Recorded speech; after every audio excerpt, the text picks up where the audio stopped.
One more drink, one more drink.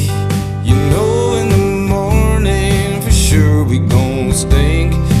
One more round, one more round.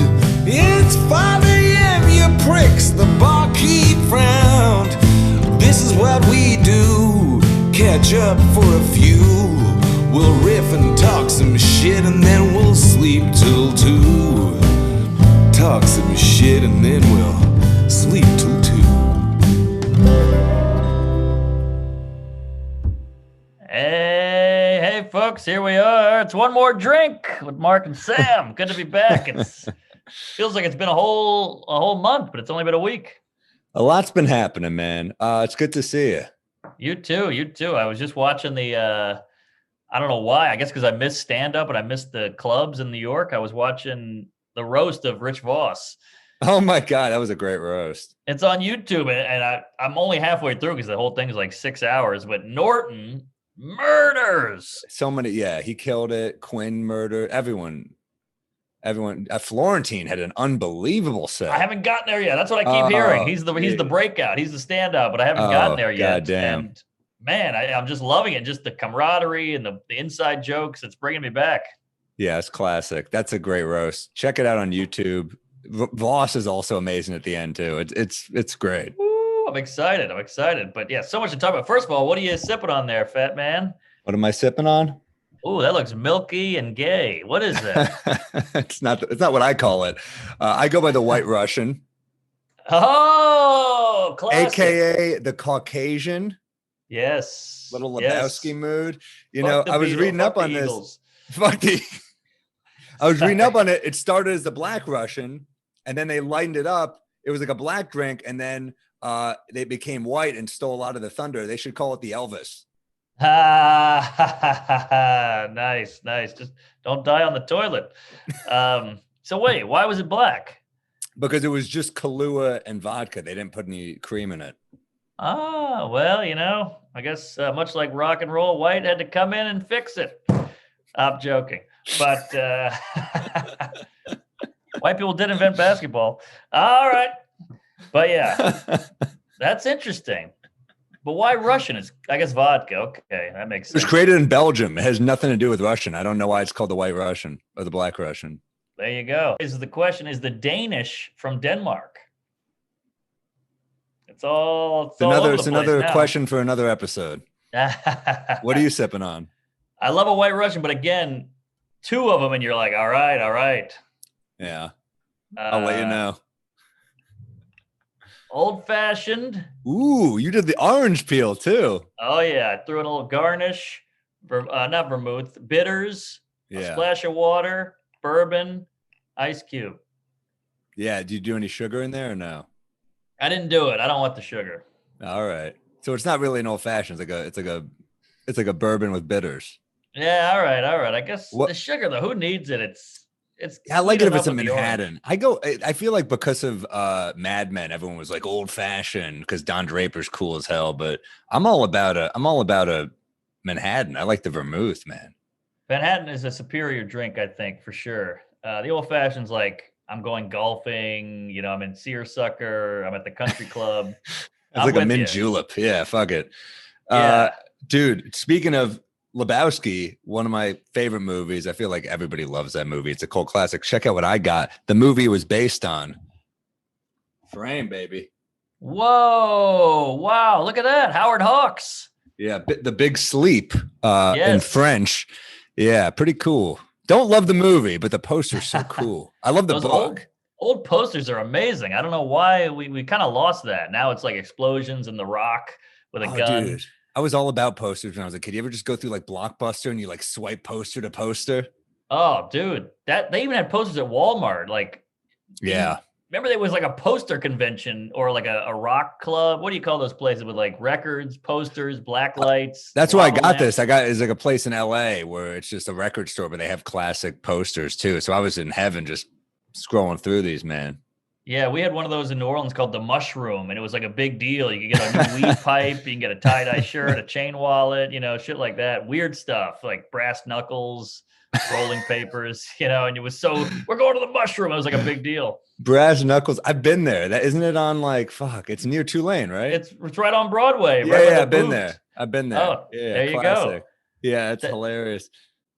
Yeah, those old posters, man. Like the Vertigo poster, it doesn't get any better than the Vertigo poster, the movie. Oh, that is a classic. Rear Window too. Like all the Psycho's a cool poster. Yeah, that's 60s graphic design. Great quote from the Big Sleep, which is obviously he's always drinking on the case, such a cool PI, but he goes, "You can have a hangover from other things than alcohol. I had one from a woman." Or from women, it says, but I fucking love that. That line sums up your whole act. Wow, that's a perfect blurb. That's hilarious. Another one, it looked like a nice neighborhood to have bad habits in. Ooh, so many good. That book has some class. That's like the one, if you're going to get into Raymond Chandler, you should start with The Big Sleep. Yeah, they're all great, but that's like the good start off one. You watch those movies just for those lines. Let's be honest. I don't care about the plot. No, I just want to hear some cool ass lines. Give me the lines. Oh, that's the best. Speaking of plot and noir and all that, I finished Thirst Party, by the way. Oh yeah, how many episodes in? Do the whole show? I'm about to finish it. I'm on the season 4 in the middle. Oh, I'm only on season 2. Oh, geez, I'm blowing past you. I'm loving it. It's great. I got to tell you, at first I was like, it's a little hipstery. I don't know, but then I realized, they're making fun of them. Yeah, so making fun of the hipsters. Into it. I love it. I love any PI type show doing it. That's why I love Lebowski. It's like a PI thing, but done it with like a dirtbag hippie sleuth. I love that it's like they went the different way. I love that. And I don't know if it caught on out of the gate. Like I think Lebowski was it was like it did okay in the box office, but then when they hit DVDs, it went nuts. Well, it was that and Kingpin, I think, like the same year. And I think they were it was like 2 bowling comedies at the same time. And people were like, all right. It might have been the same year, but it was around the same time. And I remember seeing that in the theater and just like loving it, even though I was too young to fully get it. Which one? Lebowski. Yeah. No, totally. I mean, the rug brings the room together, the robe, the white rush, the car. Yeah, it was a lot. The fucking John Turturro. When you're a kid, you're like, what the hell is this guy doing? And then John Goodman just going 8-year-olds, dude. Like, it's amazing. And as a kid, you're like, I don't get this, but it's fucking, you just get that it like has cartoonish enough elements that a kid can laugh. You have John Goodman just being loud, like, shut the fuck up. And that's funny to a kid still. Totally.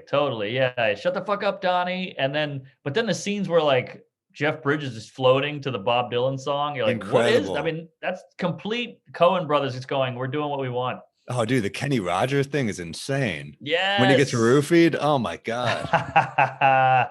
Sam Elliott. They always have to have that God character in there that like narrates the whole thing. Yeah, I loved it. Fuck, dude. That Fargo is still my favorite Coen Brothers movie, but that's number 2, I think. Yeah, Fargo is up there, but No Country. Yeah, it's in the mix. They've made so many good movies, though, dude. I know.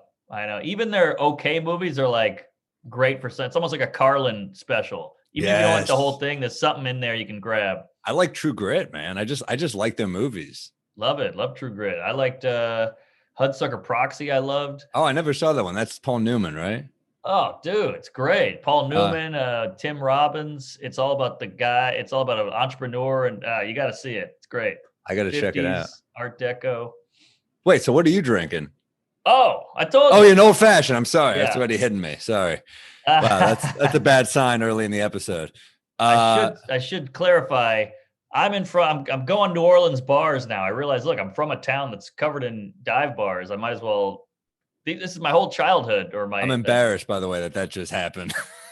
Oh, you're fine. It's a drinking show. Yeah. It's shocking it hasn't happened more. I'm gonna have to get used to it. But this is Snake and Jake's. Did you ever go there? I did, yeah. Okay. Cool. Opens at 3 a.m. It's at Snake and Jake's Christmas Lounge. It's in the middle of a residential area, uptown New Orleans. Everything's cheap as balls. They still sell Schlitz in the can. You end up there, you're doing blow, you're fucking an old lady, and you're befriending like a jazz musician. She's gonna rob you at the end. It's an experience. Yeah, fist fighting, rootin' tootin', great, real alcoholics dive bar. I remember Friar Tuck's at in New Orleans. I remember I nearly had an incident there. I remember this woman mouthed help, and I was like, oh fuck, like some creepy guy was really in her shit. And I'm like, I'm young enough to be confident enough to be like, I could help. So I got over there and I was like, why don't you leave the lady alone, man? He like looked at me and he was like a scary looking dude, but I was so confident that he was just like, all right. I was like, damn, that was insane. That Good worked for you. That's worked for me twice. I'm never gonna do it again. Well, you are a tall guy, and you're very brooding looking. You got the eyebrows, the dark. If I'm rocking a jacket, they can't tell that there's nothing going on under here. You know what I mean? If it's like, if I have something like puffy on, they're like, all right, you know. But like if they see any of my actual frame, they're like, oh, you're fucking dead. Right. You know, bag of coat hangers over here. But wait a minute. I hope the lady was appreciative and gave you a number or something. She was. I don't remember if I got a number, but I do remember. Yeah, she was appreciative. I mean, shit. I was also just young and be like, that's chivalry, man. A woman asks for help, you fucking step in. Right. What was the second time? Second time, it's blurry. I was pretty drunk, but it was in the Lower East Side, and I was going home with a girl, and I was gonna drop her off at home because we were going uptown. I was gonna drop her off, and this guy got in front of us, and she goes, he's stealing our cab. And I was like, I fucking hate when people do that. She was like, I hate when people do that. So I said, I'm gonna say something. And I said, hey man, we were already here. You know, I was very polite about it, even though I had a few in me. And he goes, fuck off. And I go, what the fuck do you do? I got like angry. I was like, what the fuck? Because she was there. I was like, what do I do? Yeah. So I was like, the fuck do you just say? And I go, you're a little fucking bitch. I got in his face, and he's with a girl too. And I could tell that he was like, this guy's nuts. So he just fucking ran away. Wow. And we got the cab. Hey. And I brought her home. It was like, that was the thing. Good for you, man. And she was like, I feel like I could tell she was bad, because she goes, that was incredible. And I was just like, ooh, this is the woman who expects this shit. Right. And I can't deliver this regularly. This was I'd say twice in a lifetime thing. Wow. I bluffed. I went all in. I went all in with a 2 and a 5. But hey, you won the pot. You took it home. Yeah. Man, that's amazing. He probably had 2 8s, but he had no confidence. Right. Right. Wow. That's so cool. I mean, even though, look, we're not violent guys, we're not tough guys.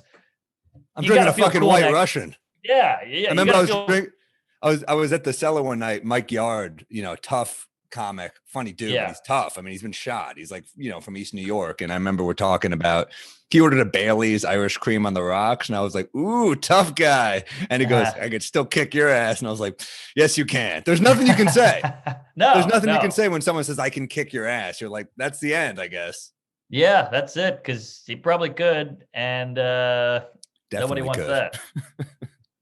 But yeah, no, but even when you did that to that guy with the cab, how good did you feel in that cab ride home? I felt great, but I had like this image of like Terminator 2, Robert Patrick just fucking running behind it. And I'm just like, I would have shown my true colors. No, I felt good for that moment, but I also like, that's the dangers of booze, is you get confident. And there's also people like that who are like, you want to go? And the guy just like gets into a fucking Muay Thai pose. And they're like, oh fuck. That's a new thing. Yeah, like you don't know who's knows fucking jujitsu or who went to summer camp with Chuck Liddell or whatever the hell it is, you know? So like, you never know. It could be the scrawniest pipsqueak guy, and he knows how to do Muay Thai. It's crazy. It's almost like in New York, you kind of felt comfortable like talking a little bit of shit because this was like pre-MMA craze, and like New York, you know, most people aren't carrying guns here, you know. So, but then you go to the Midwest. That's why everyone's so fucking polite. Yes. You know, bless your heart. That's because like I don't know what the hell you're packing, you know. So I don't. So true. And that's the thing about New Orleans, where I grew up. Every guy's wearing a polo tucked in with shorts and a woven belt, boat shoes, sunglasses with the weird dangly rope thing, and they got the swoop haircut. But these guys, they go like fishing and mudding. These guys will kick your ass and like be happy to, like kick your ass with a cigarette in their mouth, you know. It's nothing worse than getting the shit kicked out of you by a guy in a Vineyard Vine shirt, you know?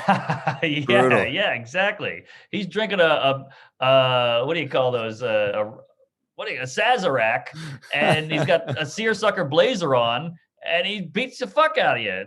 He's got his class ring on. Brutal. Class rings, really? Who thought those were a good idea? I know. I remember I asked my dad, like, should I get that? He goes, ugh. And I go, all right, I'm not getting it. Oh yeah, when your dad is like a loser, you're like, all right. Yeah. Anytime you see someone, no one's ever been like, cool class ring, dude. Like no one's ever gotten a compliment on one. No, never. They're huge. They're big and gaudy. They're horrible. They're like $300. And you graduated high school. You didn't win the NBA finals, dude. What the fuck are you doing? But that's the same guy who goes 3 touchdowns in the game to win the game against Holy Cross. You're like, all right, we got it. Al Bundy. 61. Yeah. Oh yeah. What's going on? Give me a pet peeve. Oh, well, mine's not great, and I don't know if everyone's going to agree with me on this because I think some people will like the guy who does it, but I hate it when a friend does this one. You know, you go, man, you just missed it. This ambulance went by. I was like, woo, woo, woo, woo. And your friend goes, what'd it do? And you go, woo, woo. And they all start laughing. I hate when they do the what did it do? You know, I don't even know this. You never seen this? And you go, oh, a cell phone rang in the movie theater. Was like, beeper, beeper. And your friend goes, what was it like? And you got to go, beeper, beeper. Ah, it crushes me. Because you're a written word comic and you're watching those, that same dude is the one who buries you on stage without any writing. Exactly. Yeah. Some Joe Schmo can just go, what'd he do? What'd it sound like? And you have to repeat it. And now you're the idiot. Yeah. Fuck. Ah, kills me every time. Sound effect guy, the police academy guy. Yeah, but he makes you the police academy guy because he makes you repeat it. It's a pretty cool move.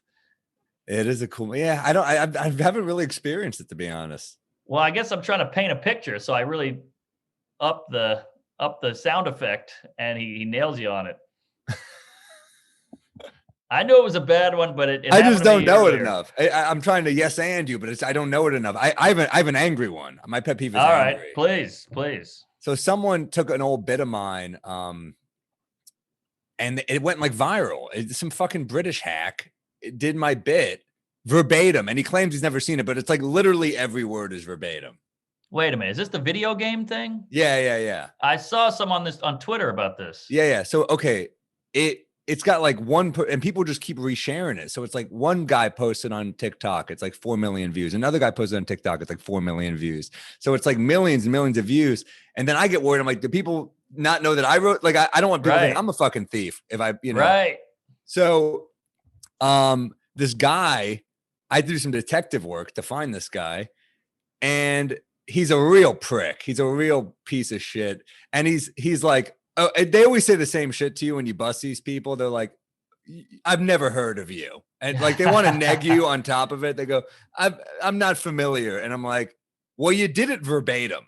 Like It's a 35-second bit that you didn't miss one. You threw in an but other than that, it's all, and it's really like these talentless, morally bankrupt motherfuckers that don't understand that we put work and hone material and try it out and write it and then go back and try it again till it's where we want it. And they're just like, oh yeah, no, I want to fuck you. Right. Exactly. Wait. So what is the video? Is it him saying it or it's him saying audio? it? It's him saying the joke. Wow. I don't know if he's laughs from someone else or if he's telling it on stage somewhere else. I don't even know how he's doing it, but it's him doing my material. So I find this guy through the funniest part is when you're like, you piece of shit. And they're like, I'm 15. I'm like, all right, fine, whatever. Yeah. So anyway, I get to this guy, man, he goes on and on, but like I say, you're despicable. I write, intellectual property theft. I'm throwing some words out there, but I go, you said you should have a good explanation for this. And he writes like, nothing is ever achieved by being rude. So perhaps consider a less confrontational and accusing message in future. None of us have ever seen the Joker film. And yeah, I did in the Joker too. It's in my fucking hour special for Comedy Central Positive Influence. And it's in the Joker. I'm like, you've never seen the Joker. Okay, fine. But like, it's verbatim. Yeah. Jesus. The way we run our content involves a weekly live stream where we allow our viewers to submit their favorite jokes. It's like, I don't understand what this. Okay, but it went viral and you're using my shit. They don't understand how jokes work. Like if you didn't come up with it, you don't get to just steal it like it's your joke.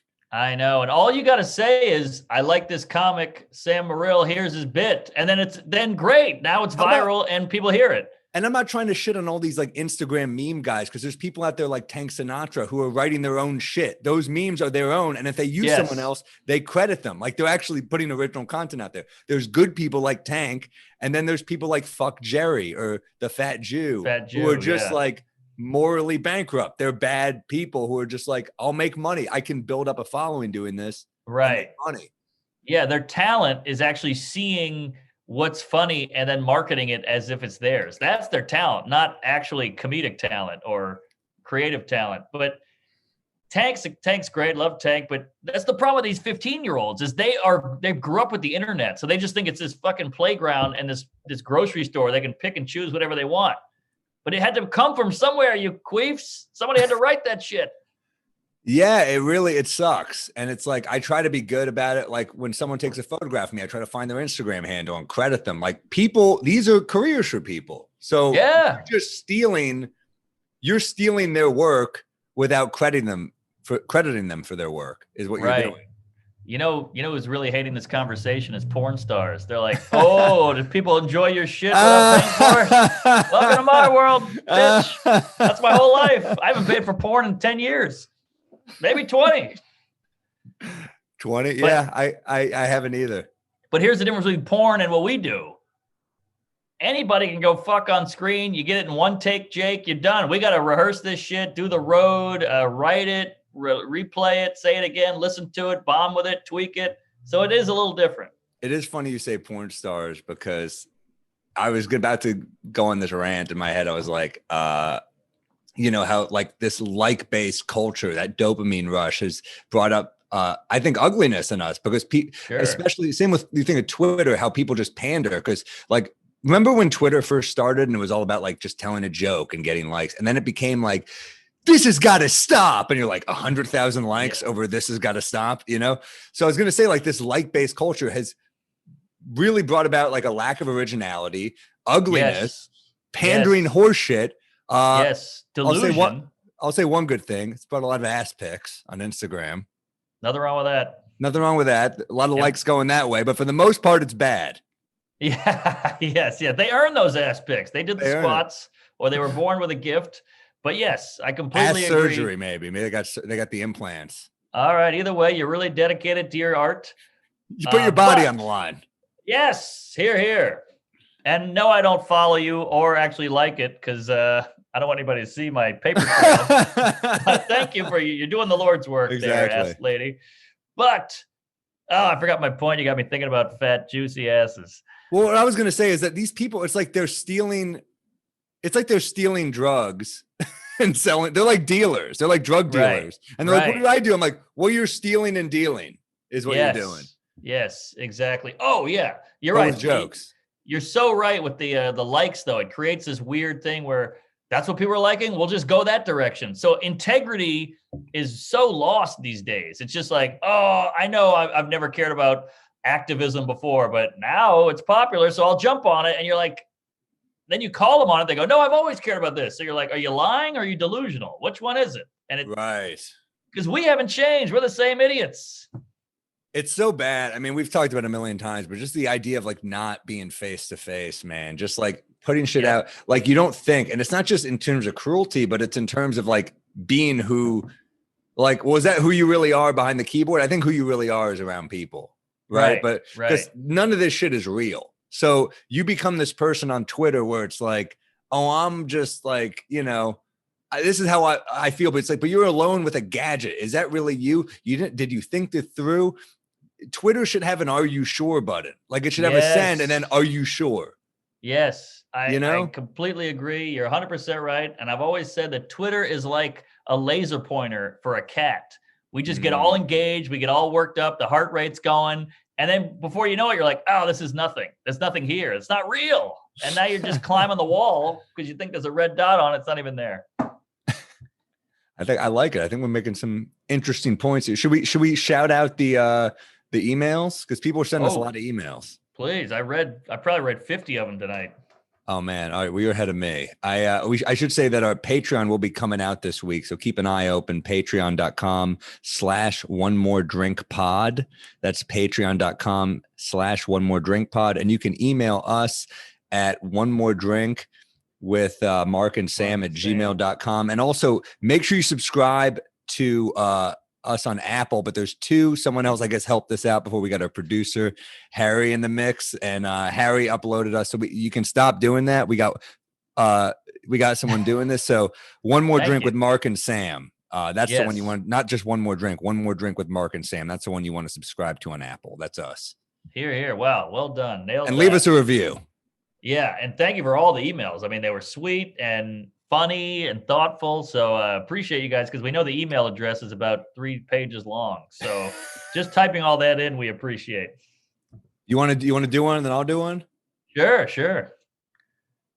All right, let me pull it up here. I picked 2 I liked for different reasons. All right. Let me know if you want me to go or you to go. You go. All right. Now, I want to say it was hard to pick because there's so many good ones, but the 2 that jumped out and grabbed my taint for some reason was Adam Lambert 109 at outlook.com. I don't know if I was supposed to give that out, but you don't give the emails out, do you? Sorry, beep that there, Harry. But by the way, first, can I just say we got some from Iran, we got some from Ireland, we got some from Belgium. I mean, like Jersey. We're all over the road with these emails, which I love. Amazing. I love Australia. All right. Hey guys, huge fan of the pod. Do I read the whole thing? I don't know if it's like too long. I don't know. How long is it? It's about a paragraph and a half. I'll read it. All right. Huge fan of the podcast. Wouldn't mind a commentary on a joke or 2 I wrote. I'm so lazy. It's just going to be the last 2 I wrote in my notes. I'm trying comedy nowadays. I was a former child star. Yeah, I was in adult films. I just happen to be a child actor. That's funny. All right. Here's the joke. Kids hate going to school, but 2 types of kids were probably pissed about doing school at home online. And there's the 2 types are soon to graduate prom kids and would-be school shooters. I knew he was going school shooter. Yeah, I knew he was going school shooter. Had to do it, but here's how he connects it. This is why he's good. So we got the 2 types that are missing out on school because of online classes: graduate prom kids and school shooters. It's the same thing. It was supposed to be your special day. You'd remember it forever, and you were finally going to get Jessica. It's dark, but I like it. I like that he connected them. Ooh, yeah. Prom. So you're like a prom king and then also a school shooter. That works. That's funny. Yeah, pretty good. Get Jessica is not a bad little connection there with the third punch rule of 3. Maybe some connection to like Carrie because you're covered in blood. Yeah. They're all gonna laugh at you. And then he said, "Is doing stand up at 27 too late? I've done like 3 mics." No, it's not. Just do it. If you want to do it, just do it. I say. Yeah. Don't worry about it. I mean, there's no too late. If do what you want to do in your life, man. I mean, if you love it, I mean, you'll know in a few years if it's working or not, you know. But I think if do this if you love it. Yeah, I mean, you're not gonna make it anyway. No, just kidding, Adam. But it's so tough that, you know, just if you love it and it makes you happy, do it, you know? Yeah. All right. You hit me there. All right. Let's see. David Kilbride.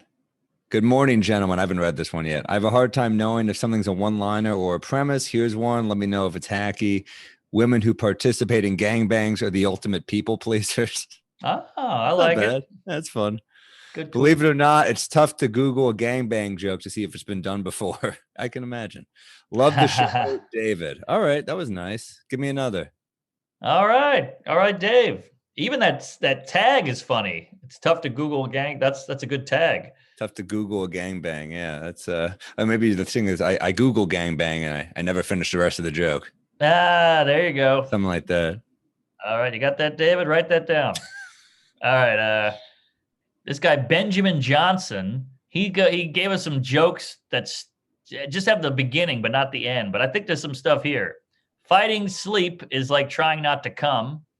All right, that could be a bit. There could be something there. Fighting sleep is like trying not to come. You're in bed. There's a lot of similarities there. Yeah.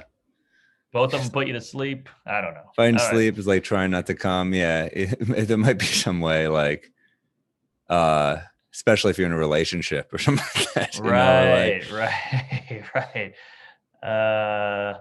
Especially at your parents' house. Yeah, fighting sleep is like trying not to come. All right. Country music doesn't allow swearing, but it has cunt right there in the name. That's cute. It's cute.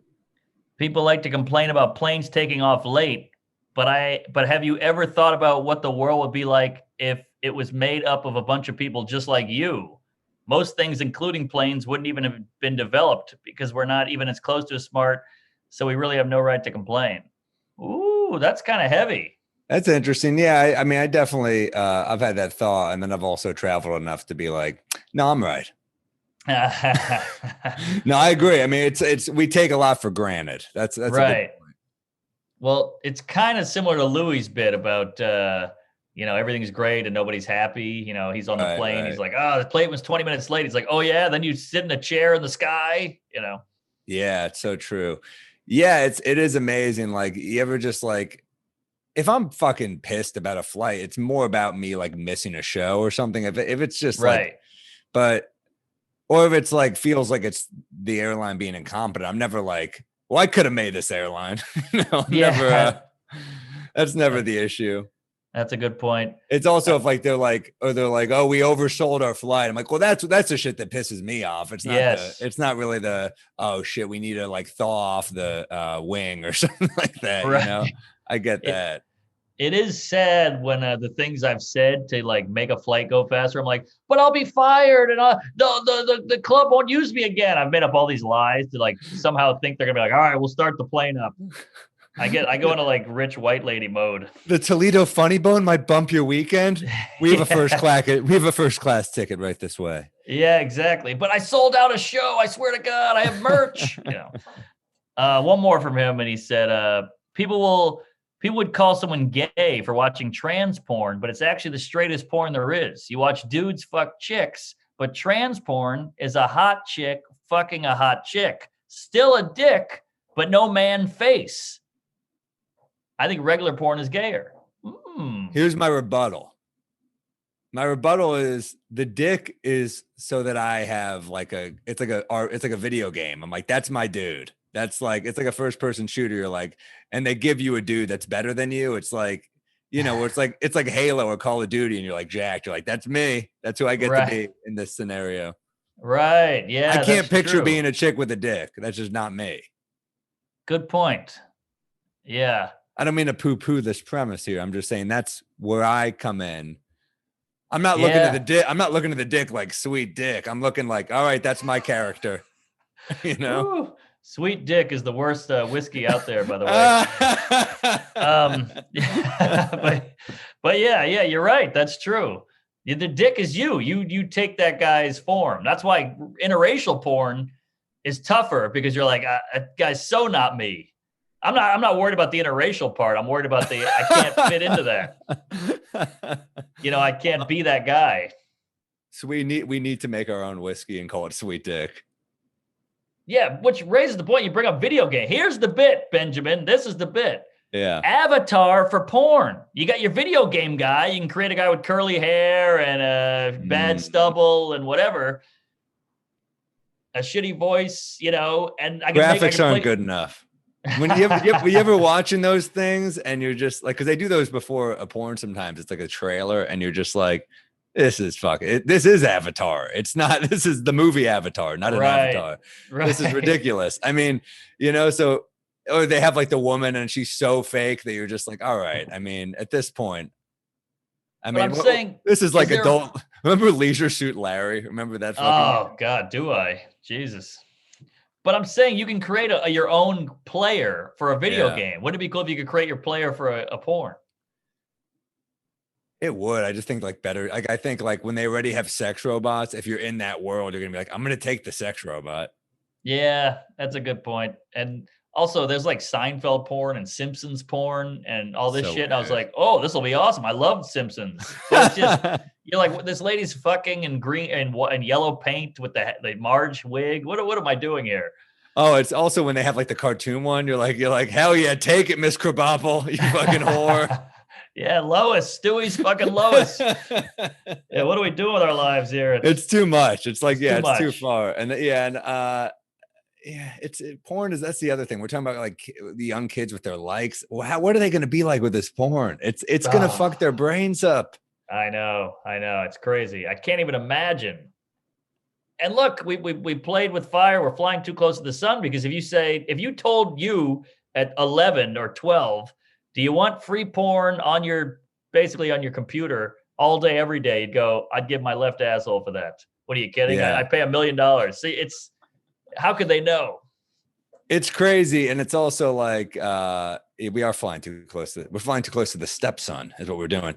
But no, we're really, it is. I mean, like every comic's made this fucking joke, but it's the most obvious thing. It's like you were a kid in school, you took out a calculator, you did 8008, you did boob. Right. You thought that was fucking funny. That was how horny we were. Yes. We're like boob. You know what I mean? Now it's like kids can literally go to the bathroom and jerk off. Yeah. They got porn in their pocket, and women have no idea how lucky they are that women aren't really into porn. I don't think. I mean, there's a select few. I don't think so. Not like us. Yeah, I think we go darker. I also think like it doesn't just kill your innocence. Like if you're a kid and you're into like dark shit. Like I remember the first time a girl touched my penis, and it was like over my fucking sweatpants, and she just like touched it a few times, and I came. I was like, oh my God. And it's like now these kids are gonna be like, a woman touches it, he's like, all right, now spit on it. He's like, choke me. He's like, now stick a finger in my ass. You know? Right. Call me a homo or whatever it is. Yeah, you got to keep upping it. You're right. Yeah. But here's the rub. Here's the irony. No pun intended with the rub. But here's the irony. Hey, that's a good name for a jerk off place. Here's the rub. Here's the rub. But here's the irony: is kids you get barbecue and then you get a hand job. That's the spot. You don't want a dry rub. But here's the irony: is they did these studies. I don't know who does these studies, but kids are having way less sex than they used to. A scientist who's about to get fired. He's like, guys, I just found this out. Like, we're going to use the data, but you can't work here anymore. Yeah, exactly. Woo, that's good. That could be a bit. But my point is, I think they're not doing it because they get it so easily. Like, oh, I didn't get laid by Susie Q in sophomore year. I'll just go to the computer. Yeah, you're right. I mean, it's all making us more antisocial. Like we talked about it. It's like the crave for the likes and the crave for the attention, but it's like, it doesn't make you better. Yes. Like not working for it is good. Working to get laid is good. You have to have a meaningful conversation with a woman. You have to prove that you're not a scumbag, right? You have to prove that you're able to listen and connect, right? Right. So you just bring a sex robot in the equation, you're losing that part of your brain. You're like, well, I don't have to try to be a person anymore. Yeah, exactly. I mean, it's the same with Instagram. Hey, I can have a meme. I don't have to be funny at a party or make someone laugh in person or have timing or come up with something. So, yeah, I mean, a lot of industry now is creating anything discomfort based. We figure that out, like how to get rid of that. And then people buy it because they go, I'd rather have a package delivered than go to the grocery store or go to the mall. So, yeah, give me Amazon. But some of that shit is necessary. Yeah. That discomfort, like small talk or meeting people or seeing people or going to the store, seeing all the groceries, grabbing the produce, sniffing the tomato. That's all part of our biology, and we're taking that away.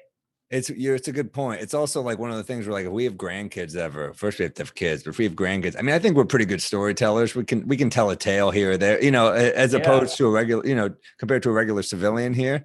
But how are our grandkids going to listen to us? Are they going to give a fuck about what we say? I mean, we're going to be like, I remember I used to do comedy with this guy, Mark Normand, right? And they're going to be on their phone like, yeah. Exactly. Then they're going to be like, Grandpa, you're an elephant. Get in here. You're an elephant. Yeah, but you're giving it, you got to go give it way more technology. He's going to have like one little microchip in his eyeball. He's going to go, boop, boop. Well, I've watched 3 movies. I saw Breaking Bad, and my dad blew me while you were talking about, the war. So yeah, it's gonna be horrible. They're gonna come. I think that's gonna be a thing. It's gonna be like VR, and they're just gonna not even have to touch their penis. They just like come. They're at the table with their family, like, oh, they're like, stop coming to the table. That's true. And you're like, you know what we had to do to get cum? We had to jerk ourselves in a rapid motion over and over. Like, geez, what am I, an aerobics teacher? What are you, Amish? Jesus Christ. Yeah, exactly. You did manual masturbation? You drove stick? Come on. You're right. It's going to be that. We're fucked. We're so fucked. You know what else is fascinating? See, we sound like two boomers. Call back. I get that. I got one of the guys who I was like, you guys shouldn't be stealing bits. And he was like, he wrote, one of his friends wrote DM me and called me irrelevant. That's the one they love to do. You're irrelevant. Irrelevant using my shit. How irrelevant can I be? I'm irrelevant. You're stealing my material. Exactly. And first off, I know I'm irrelevant, but you're still stealing my shit. Right. Shit. I forgot what I was going to say. Boomer. Boomer. Something about boomer. Oh, I lost it. Man, you are a boomer. I'm getting old. Damn it.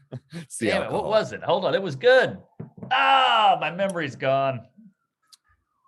Man, this fucking White Russian goes down easy. I got to tell you. I'm a little jealous. This thing sucks. Does it?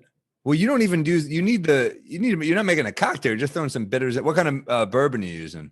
I'm using that Larceny bourbon that I got from Jamie Lynn. Back and to it's back good weeks. stuff. Yeah. I got the Rhine in there. I got the circular ice ball. Love a circular. I got the square. I got the square ice ball. Nice. But yeah, it's just, it's okay. It's just not my cup. Yeah, I like that we can switch this up. I love this show. Oh yeah, it's great. Damn it. What was I going to say? God, it was good. Wait, hold on. Boomer. Coming at the table, manual masturbation, Amish, driving stick. Oh, it was I came. What? I came. No. Shit. All right, it's gone. All right, shit. Boy, we went off on that. That was. We went rolling, man. Should we do one more email or should we move on? Oh yeah, sure. Let's do another email. Okay. I didn't look at this one. Let me see what we got.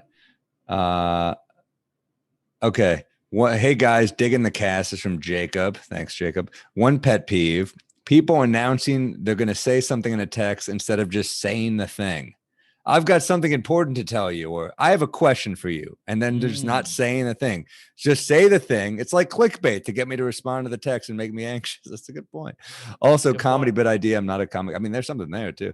I got a new sports watch, and when I masturbate, it thinks I'm running. And so it's like, wow, I don't remember taking 3,000 steps at midnight last night. All right, that's cute. But I think that there's something interesting about the idea of, people, the drum roll text, as we call it. Yes. Good way to put it. You kind of have to do that now with you got to present like, hey, I got something here. You ready for this? You have to because some people get mad when you just say like, hey, can you do this or whatever? And they're like, how are you? Right. Yeah. I don't mind the, you ready for this? Or I got one for you. You're not gonna believe what happened to me. I don't mind that. I feel like it sets it up. Yeah. But I get that it could be a pet peeve. It's a trailer for the movie text. Yeah, and it also grabs you. It gets your attention. You're like, all right, hit me. It's like you don't want to just come in and go, I was robbed. You go, you're not going to believe this shit. I was robbed. Well, maybe his friends are not giving him good stories. Maybe that's the problem. Maybe they're going, I got something to tell you. And you go, what? He goes, I just went to the ATM. And you're like, I don't give a fuck. Maybe that's the problem. Yeah, that could be it. I got a second pet peeve, by the way. Oh, hit me. Can I do a second pet peeve? Please, because mine sucked, so you got to make up for it.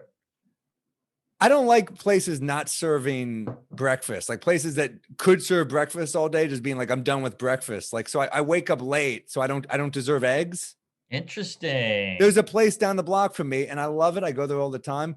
This is okay, I guess, but they go, it's an extra $1 for an egg sandwich if you go after 11. And it's like, hey, guess what, guys?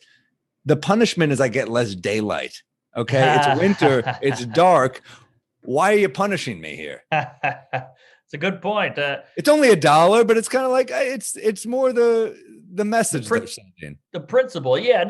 I don't like it because it's the same oven. It's just this. You made an egg at 11:58. You can't make an egg at 12:01. Like, get the fuck out of here. What is this? I hate it. Yeah, I'm a late riser. I'm a late riser, man. And it's like, sometimes I'll do a show and I'll wake up late. It's, I think night workers deserve the same respect. That's all I'm saying. Good point.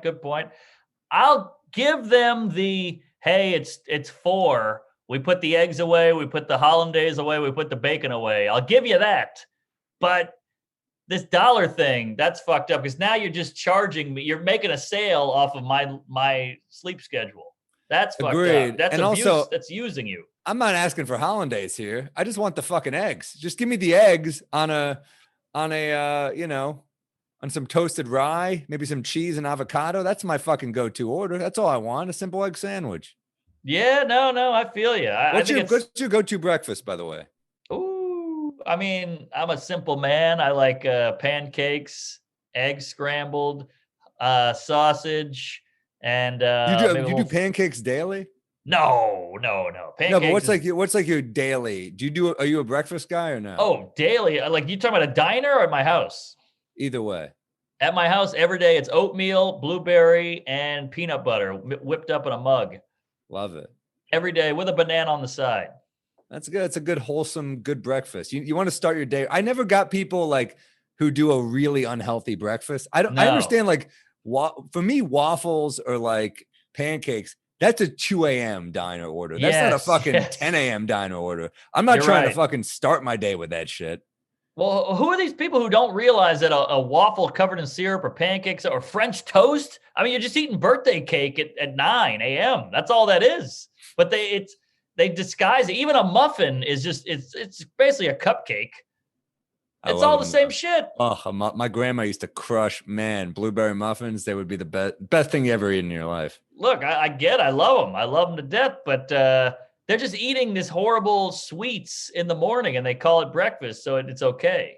Isn't that crazy? I was watching Kramer versus Kramer the other night. I don't know why I've seen that movie so many times. It's such a sad movie, but like I love it for some reason. Like, know what I mean? Just it's Hoffman and Meryl Streep. What's not to like? It's incredible. But I feel like your TV is stuck on Turner Classic Movies and you can't get it off. Shit, the remote's broken. I guess we're stuck on TMC. Well, there's one scene where Dustin Hoffman and his kids are just eating like Entenmann chocolate donuts for breakfast. Yeah, donuts. I get that he's going through a divorce, but it's like that's an aggressive breakfast for such a slender frame. I was surprised. Yeah, you ever think about like how great it was to not know? Like, why did no one knew that donuts were bad for you? Bread was fattening, sugar was bad. They knew they were bad. Well, I don't know. I mean, maybe they did, but like people are like, I smoked a cigarette. I ate 2 eggs every morning and 6 pieces of bacon and pancakes, and I went to work at the mill. And you're like, and I lived to 104. But they didn't know about carbs and sweets and simple sugars and fatty acids and all that shit. That's a good point. Yeah, I think they were probably more about moderation. They're like, well, I just had like a little donut. That's how my grandpa was. He's like, he'd just say to my mom, he's like, well, you eat so much, but you're like so thin. And she's like, well, I'm eating fruit. I'm not eating, like you're eating like one big donut. Yeah. Glazed donut. That's insane. But then again, people died at like 63. I miss a donut though, man. You ever just hit up like the donut pub on like 14? They did that Louis episode. Remember? Okay, so the kid, that's a New York kid who bullies Louis in that episode. Yeah. He's on The Sopranos too. Mikey, he's a friend of my friend Dan. He's a great guy. But like Louis would always go there, that donut pub. And I remember like, Stav and I would go there. Rachel and I would go there. It's like, you just go there, you get a night coffee, yep. shitload of donut, you get a bacon donut. Like, all right, for me, that stuff is like the best. And I can't start my day that way, but end of the night, I'm all in. I'm not judging anyone's lifestyle choice. Well, yeah, you're already drunk. You're hammered. It's a sinful time. The lights are off. You're smoking again. That's what it is. We're judging sin in the daylight. Aha. What do you open your fucking morning banging a hooker too? I mean, shit. Yeah. There's a difference between sin and cinnamon. Wait, no, I fucked that up. Forget I said it. Ah, jeez, that was bad. But no, you're right. It's morning and you're having a fucking stack of flapjacks with liquid sugar and butter. What are you, nuts? Good, though. Damn, a blueberry pancake though, man. Those are. What's your go-to? Are you a chocolate chip pancake guy? No. Blueberry. Chocolate chip is overkill. It's like, dude, overkill. It's already sweet enough. What are you, crazy? Blueberry. That's like a speedball. Yeah. You need heroin and speed? Just do the heroin. But yeah, no. Yeah, nothing better than a diner. And that donut, it's open. I went with Syracuse last week, and just that wall of donuts, the bar with the round stools. Oh, Special. I love it. That place is special. That's a New York classic. There's like a few New York classic places where you're like, this is like a classic donut coffee place or something like that warms your heart. It's very there's something like very welcoming about it where you're like, I just sit and eat my donut and I have my coffee, and I feel like I could write jokes in here. Could write jokes. It's quiet, but it's not quiet. It's perfect. It's like a donut library. You got all of them up on the wall, and the lady's got the old cashier. And me and Syracuse were making fun of Hilaria Baldwin, and it was like a classic New York moment. I'm talking to this Brooklyn guy. We're talking about Hilaria Baldwin, and the cashier was Hispanic, and she goes, "We all make fun of her in this." And I was like, "Oh shit!" Like she jumped in. It was great. I love a jump in. I love when you're kind of shooting the shit and you get a stranger with a good ad lib. I love that. That feels very New York to me. But I'm sure that happens everywhere. But no, definitely New York. But the worst is when you get a stranger chime in and it's negative. You're like, hey, who invited you here, Dickless? We're trying to have a conversation. He's like, that's not true. Actually, it was 1971. You're like, get out of here. Oh, like that. I love that Annie Hall scene when he's just in line and he's just listening to that fucking imbecile blather on it. You're like, oh, that's such a great New York. The loud asshole who thinks they're right about everything. And you're like, well, you already lack awareness enough to be a loud asshole. Clearly your opinions on things are going to be shit also. Yeah. Brilliant scene, because then he has the professor come in and prove him right. Genius. I love it. Fuck, that's such a great. What's your number one Woody Allen? Give me your top 5 Woody Allen right now. Top 5. I don't even. They don't even need to be in order. Just give me your favorite 5. I mean, out of the gate, it's Crimes and Misdemeanors and Hannah and Her Sisters are the top 2 for me. We're on the same page. But you got to throw in Annie Hall just because it's Annie Hall. Respect. Probably best rom-com of all time, or up there. I love Take the Money and Run. Just so many great jokes. Fuck, I love that. That's in your 5. Manhattan is good, but it's I like the comedy ones. Maybe. Hannah and Her Sisters isn't that funny. I love funny. Deconstructing Harry too. I like Match Point. I like Vicky Barcelona. I mean, I'm all over the road here. So where are you? So you're at Take the Money and Run, Crimes and Misdemeanors, Annie Hall, and what was the other? Sisters. And Her Sisters. And then I need one more. So I might go Manhattan. Manhattan's great. I probably do the same thing, but I swap out Take the Money and Run, and I go Bullets Over Broadway. Ooh, that's good. That's just like that might be like my top 5 comedies. It's fucking perfect. That's a great movie. I mean, that diner scene with the fucking old Jewish comics is gold. Oh no, that's Broadway Danny Rose. Oh, what am I? That you're talking about the gangster one where they're running. Yeah, that's a great one. It's just Diane Weiss is just brilliant. I love her. She's great. She scared the shit out of me in Superman 2. I don't remember in that. I never saw that. I don't think. It's horrible. Don't even bother. Richard Pryor's in it, or maybe it's 3, but it's a mess. She apparently I used to play with her kid in the playground when I was like a baby. My mom was like, she loved you, Diane Weiss. Oh wow! I was like, she liked baby me. That's your in if you ever meet her.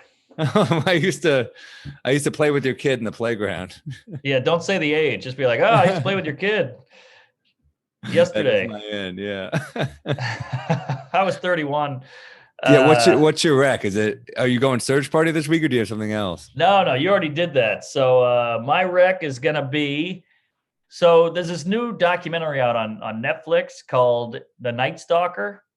Ooh, is it good? It's amazing, but that's not my rec. You should watch it. I'm kind of doing a double rec here, but it's incredibly done. But this guy, Tiller Russell, is the director, and he's a documentarian, but he adds his own spice to it. Like he makes the music and he cuts it up beautifully. He's almost like the Tarantino of directors, of documentaries.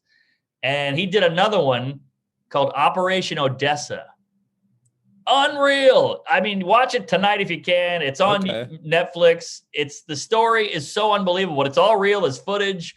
You don't believe what you're seeing. It feels written. It's too perfect. Damn, I just looked it up. All right. Interesting. It's basically these 3 gangsters. One's a Russian gangster who opens a nightclub in Miami. He meets a foreign car salesman, like Lamborghini, Ferrari salesman in Miami. They all do blow, and they meet this South American gangster, and they buy a Russian sub when the Soviet what do you call it? The USSR fell, the Soviet Union, and everything went cheap. So they bought a Russian sub and packed it with Coke, and they would ride it back and forth. It's unreal, and they're all over the top. They're all crazy characters. You gotta watch it like that. All right, I'm gonna watch it. I'll watch it tonight. My rec is so I told you, like, for whatever reason, my focus has been shit since the pandemic started. Like my ADD is already terrible, but then I feel like I'm talking to like a close friend like you, I can focus. But I mean, just in general, if I'm reading a book, my anxiety, I have such bad anxiety. I'm depressed. I'm just, I'm doing my best to just focus elsewhere. So noir is such a good escape for me. I was reading short stories because I feel like if I finish a short story, I'm like, all right, I completed something tonight. So I read a bunch of these in this book. It's called Manhattan Noir. It's a short story book, Manhattan Noir. There's also an LA Noir that's very good. And there's also a Manhattan Noir too. But one of the ones I love in Manhattan Noir, I'm going to give a spoiler for one of them. So I'm sorry, but it's just very cool. Hit me. So the plot, it's a short story, but the plot is basically that this guy keeps killing people. This guy just, like, homeless people just keep winding up dead. And these cops are like, who the fuck is doing this? Like, who keeps killing these homeless people? And it's like, they're like, we don't know. So they keep winding up, and the cops kind of put together where it's happening, and they kind of find a pattern. And one of the cops decides to go undercover as a homeless person to bust the guy.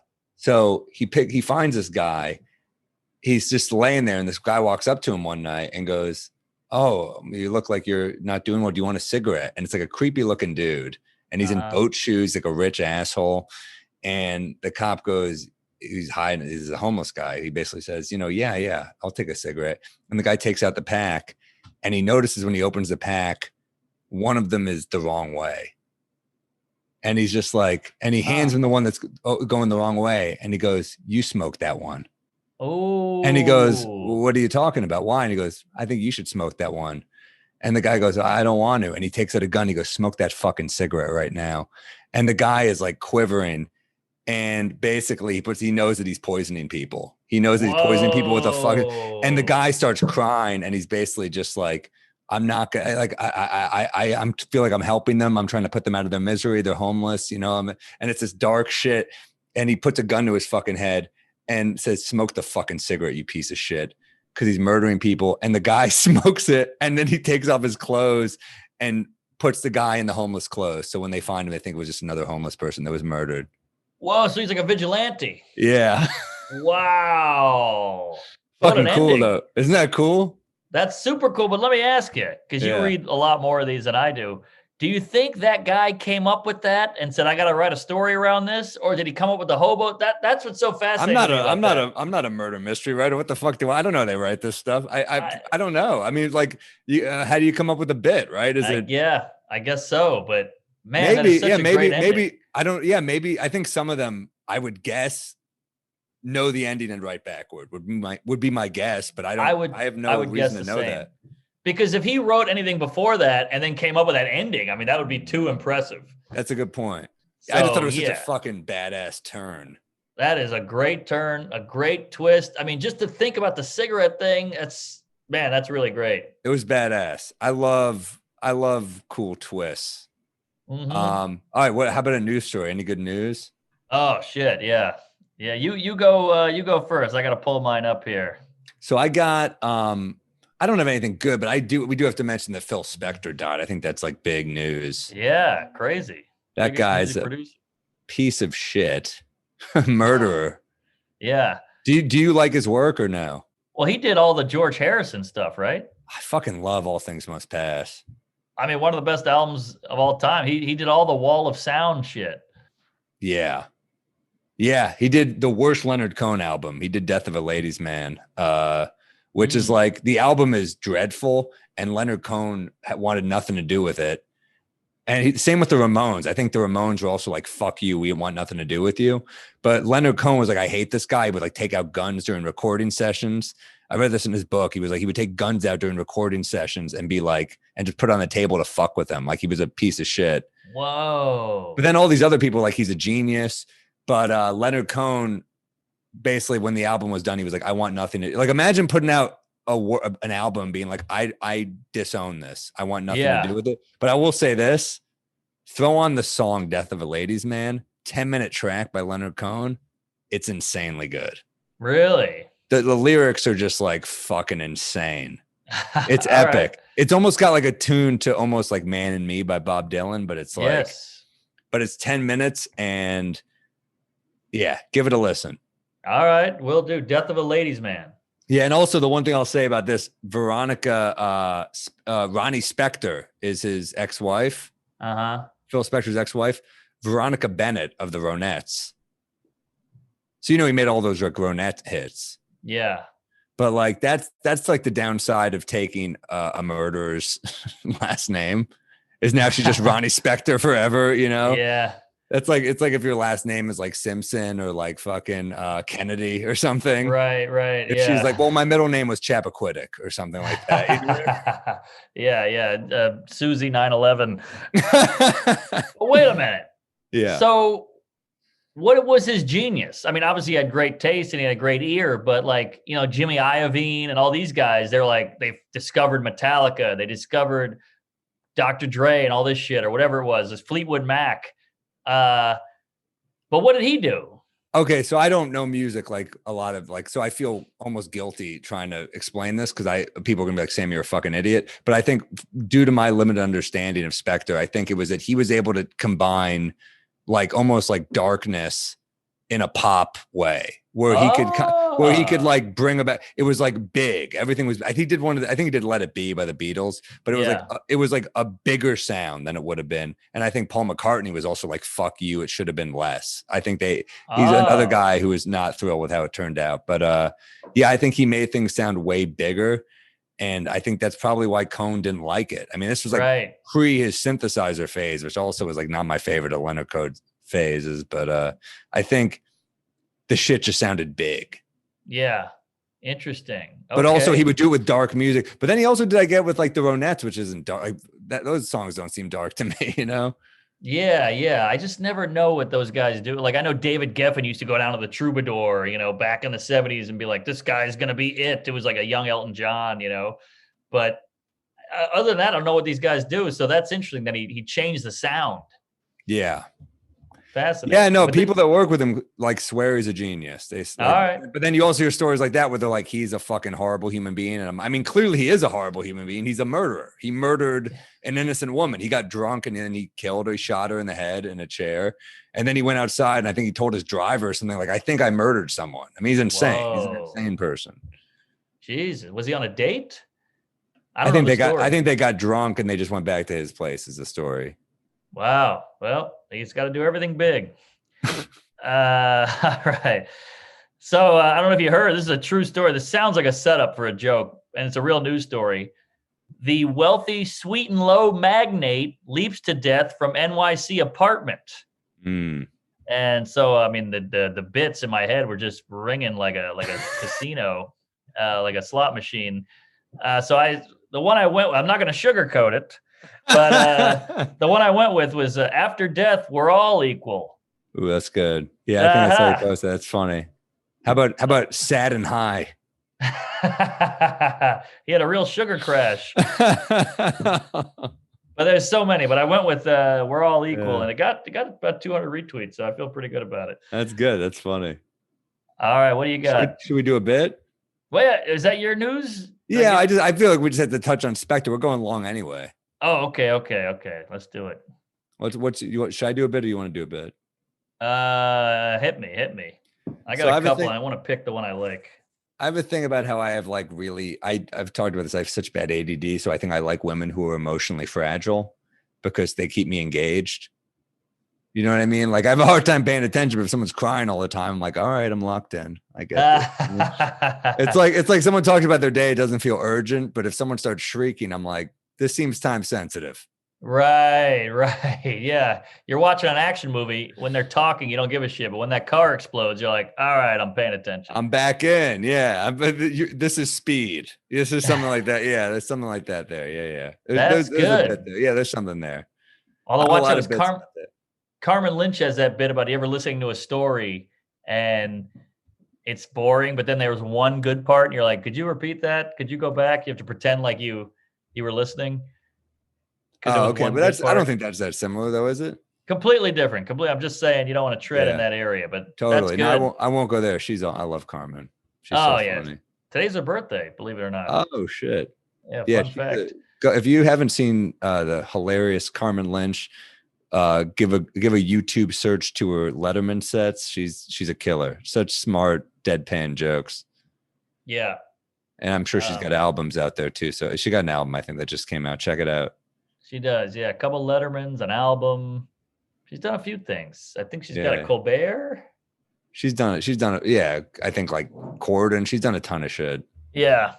Check out Carmen's. Good egg. All right. This is completely raw, maybe a horrible idea. Maybe you can help me with it. So I had a thought about church. All these people are like, I want to go to church, but it's COVID, blah, blah. And I thought, isn't church weird that it's all about Jesus and God, but they're not even there? It's weird to go, like we do Zoom because we can't meet up, but people go to church. It's kind of like a God Zoom because he's not there. So it's like you're going to a concert to see this guy who's not even going to be there. Yeah, he's like Axl Rose. You're like, where is he? Shit. Yeah. And they're like, he's coming back. You're like, well, he's when? but it's weird to go to a show with the guy you're a fan of and worship isn't even there, but the publicist is there. He's going like, this is what he said. I'm delivering the news. Yeah. I don't know if it's funny, but I thought that was interesting. You're going to see a show with the guy who's not even there that you worship. He's like, yeah, he's your hype man. It's like seeing Public Enemy, but it's just Flavor Flav. Yeah, exactly. And he tells you what to do. It's almost like wave your hands in the air, except it's get on your knees and read this psalm. Yeah, it's not as catchy. Right. Why not just pray at home? Why do you have to go to the place? Yeah, it's kind of, maybe we say if you do the Guns N' Roses angle, it's kind of like Paradise City, but you better be good or you're not going to go there. Right. Yeah, maybe heaven is the after party. Yeah. I love the angle that God he's not even there. Like, what a great idea. What a fucking, it's like doing like a public appearance thing. And he's like, I can't make it. Can you cover it for me? Right. And he's such a big celebrity that you still keep showing up. Like, you feel like if you like Ariana Grande, you wouldn't go to the concert 15 times. You'd be like, all right, she's not coming. Fuck it. It's basically a tribute band. It's almost like Kiss is so big. You're like, I'll go see someone play Kiss. Right. That's interesting. That's what it is. Tribute band is the angle, I think. That's good. All right. Yeah. Yeah. It's not Jesus. It's Pastor John or whoever. Yeah. And it's, I like the idea that he can't, because the thing is, he's not going to make it. Right. Yeah, that's true. And we're just playing his hits. You're playing his hits because you're singing all the songs in unison with the whole other, churchgoers. And that's kind of like the greatest hits. Yeah, it is. You're right. It is. I think the angle is like a concert where it's like, it's a tribute band. It's a concert. It's almost like, this is maybe a weird angle to go, but like, it's if you did like a Michael Jackson type thing, because it's like he's gone anyway. He's not going to show up. But you're like, but these are fucking good tunes. Right. Yeah. I still love Michael Jackson, even though he's problem dead.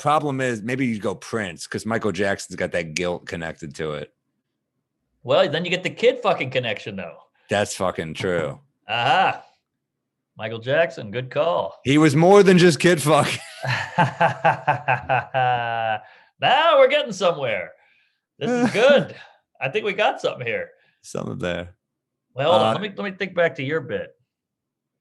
You like an emotional lady because you're only locked in when she's crying. Yeah. I like drama. I don't want to admit it to myself, but I like a little drama.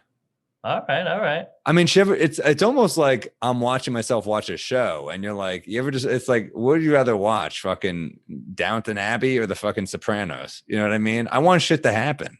Yeah.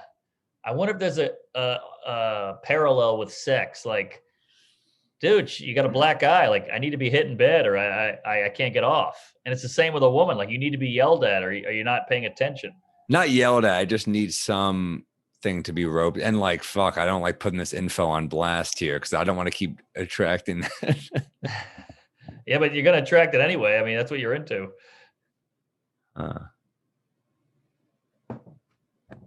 Yeah, there's something about needing. I think it's also like needing to fix. I think that's also what it is. Is like there's a need to fix. I almost feel like a mechanic sometimes. If you bring me something and I'm like, yeah, it's fine. What do you want me to do with it? You know what I mean? Right. Like it's something's got to be a little off.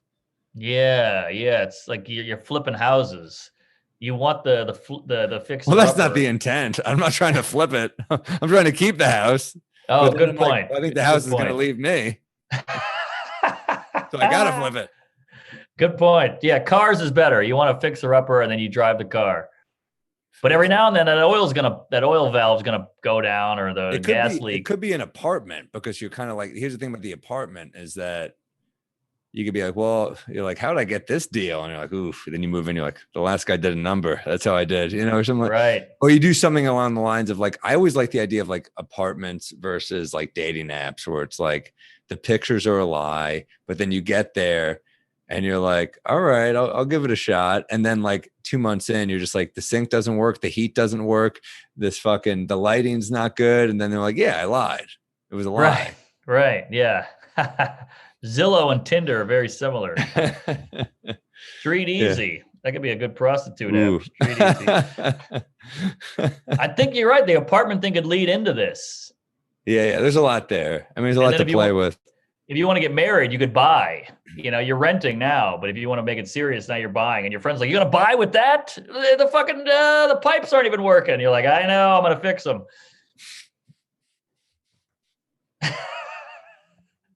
All right. This is getting too heavy. We got some stuff. I mean, we went long. We always go long on this show, I feel like. No, we go long. There's no set time, so there is no long. But that's long. A good bit. What do you got? What do you got coming up? Oklahoma. I'm doing some gigs. I'm scattered all over the place. Oklahoma. Be careful City. In Oklahoma. Oh yeah. Lots of love. Always. Lots of love to OKC. I'm at Stress Factory February 2nd or 4th through 6th rather. Oh, great. It's outdoors but heated. Yeah, I'm pumped. Such a great. Have you've been there? New Jersey. I went there once just to pop in because I was doing a show in Jersey already, but I haven't done a weekend since the pandemic there. But yeah, I'm pumped. All new material. So unless I start bombing, then I'll break out some of the oldies. Well, yeah, it's a hot setup. It feels like a real club. List likes it better than the old one, which is hilarious. That's hilarious. I like performing. I like doing low Jersey action. Oh yeah, New Brunswick's all right. I'm also there in February 2. I don't know. I think maybe February 3rd. Then I'm at Soul Joel's again in February. Oh, that's incredible. 16th. So yeah, a lot of gigs coming up. Royersford, PA. Shout out to Soul Joel, the man. What a great thing he's doing over there in PA. He's great. Love Soul Joel. He did a hilarious thing to me, by the way. Came over to me when I was there and was like, man, ever since Big J got punched and dragged off stage, like it just blew the show right up. And I'm like, you shouldn't be bragging about that. That's not something you come up to people and are like proud of. That's a fucked up thing that happened to Jay. Of course. But I will say, in this fucked up wacko circus of a business we're in, if you have some kind of like Bill Burr, that Philly rant kind of broke him. Jim Jeffries but got punched out on stage. And adapting to a horrible crowd is different than being assaulted. I agree. I'm just, my point is and also it's hilarious for the guy who runs the show to be like, you notice these numbers are pretty good, right? You know what happened. Hey, it's tough out there. These guys will take any help they can get, but no, I hear you. And he's done a great job. He's done a great job for sure. Done a great job. This business is weird. Any kind of exposure you can get. I mean, sometimes getting canceled, in a weird way can help some people. I don't know. I'm just saying. Let's not get carried away here. I'm just saying. There's positives sometimes to a negative. Jim Jeffries punched out on stage, went viral. That's true. That was a big one. Bill Burr still to this day says, I thought that Philly thing was going to ruin my career. Oh, it was incredible. I remember being blown away by it and just thinking he had like the most balls of any comic ever. It was just, I remember being completely like, oh, that's a dude I love forever now. Yeah. And there were people. And also for giving love to Dom Herrera, who they booed off. Fuck that shit. Disrespectful. Exactly. Yeah. No, he's the man. He's a killer comic. And But screw him and come see us. I'm joking. Don't screw him, but I'm just saying. Just trying to end on a bang here.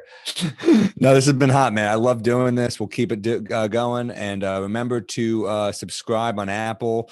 One More Drink with Mark and Sam. That's the one that's us. We'll keep it going. We got a producer now. Keep emailing us at One More Drink with Mark and Sam at Gmail. And subscribe to the patreon.com/One More Drink Pod. Subscribe to that because bonus eps, and you can email us and we'll read those on the Patreon. So thank you for supporting, and we really appreciate you guys. Thank you. And tell a liquor company, goddammit. Let's get a sponsor. Let's get some sponsors. If you work for a liquor company, hit us the fuck up. We'll promote your shit at a cost. Here. Toodles. Thank you.